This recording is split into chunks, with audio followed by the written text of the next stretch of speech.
رجعوهم ورجعوا بالفعل بعد ما اصابه 900 واحد. وطلع لنا الاستاذ الدكتور محمد البرادعي يقول ان المجلس العسكري بيتصرف بعنف مع المتظاهرين. عنف ايه يا اخوي؟ عنف ايه يا ابو؟ اسمع ما اقول لك يا اخوي، انت تعرف رابطه الجرجير بقت بكام دلوقتي؟ يا سي البرادعي انت عارف سعر رابطه الجرجير بكام يا ابو عنف؟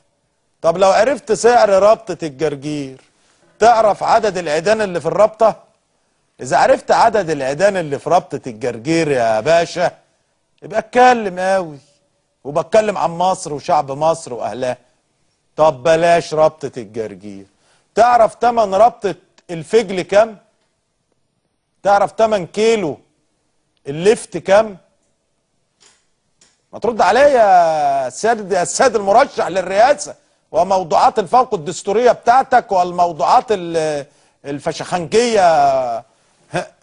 الاستاذ الدكتور محمد البرادعي المرشح المحتمل لرئاسه الجمهوريه، سؤال على الهوا، تعرف سعر رابطه الجرجير كام؟ طب لو عرفته تعرف تعد العيدان بتاعتها؟ بلاش. تعرف سعر رابطه الفجل كام؟ تعرف سعر كيلو اللفت كام؟ طب من فضلك يا دكتور برادعي تعرف تقول لي الفلاحين لما بيكونش ما فيش معاهم فلوس وعايزين يعشوا عيالهم بيعملوا ايه؟ الفلاح والراجل الغلبان اللي ساكن في الترب وساكن في الاماكن العشوائيه وساكن في الاماكن العشش، لما بيبقى ما فيش معاه فلوس يعشي عياله بيعمل ايه؟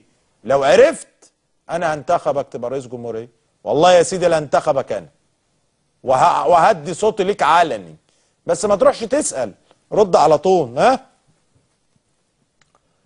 أرجو الاتصال على هذا الرقم للأهمية.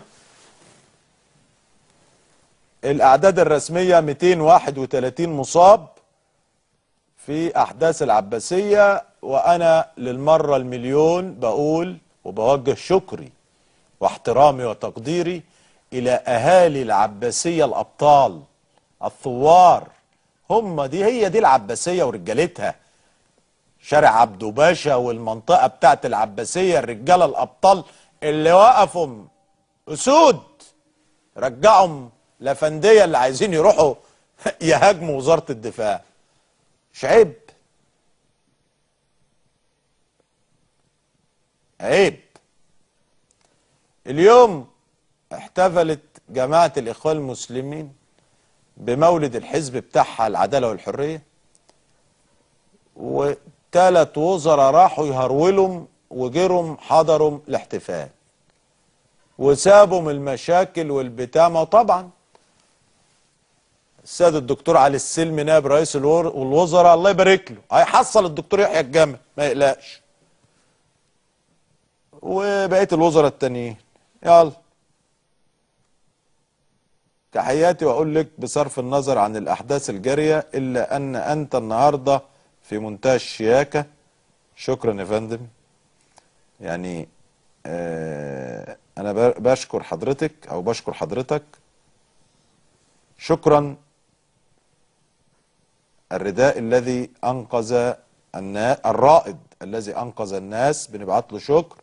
انا نفسي اعرف ايه اللي يحصل لو الجيش المصري اغلق التحرير بالقوة.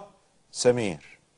شكرا اعزائي المشاهدين، الى هنا نكون قد وصلنا الى نهاية هذه الحلقة من برنامجكم مصر اليوم. ما تنسوش السؤال اللي انا بعته للدكتور محمد البرادعي عشان نشوفه على النت، والجماعة الصحفيين اللي محتاجين يتحولوا مرة اخرى الى متدربين، وانا بناشد الناس القائمين على امر الصحف بتاعتهم ان هم يحولوهم الى متدربين، لانهم لسه لغايه دلوقتي مش فاهمين يعني ايه اسقاطات. اسقاطات تجعل القلب يدمع، تجعل القلب ينزف والعين تدمع دما. الاسقاطات اللي انا بعملها دي، بقول استاذ عز بيقول لي انا صحفي. ما انا عارف يا استاذ عز انت راجل زميل وابو زمل، يعني انا بتكلم عن الناس اللي مش فاهمه الاسقاطات اللي انا بعملها، سواء كانت اسقاطات الذكر البط ولا اسقاطات رابطه الجرجير. انا عايزكم بقى تطلعوا لي على النت، كله يطلع على النت.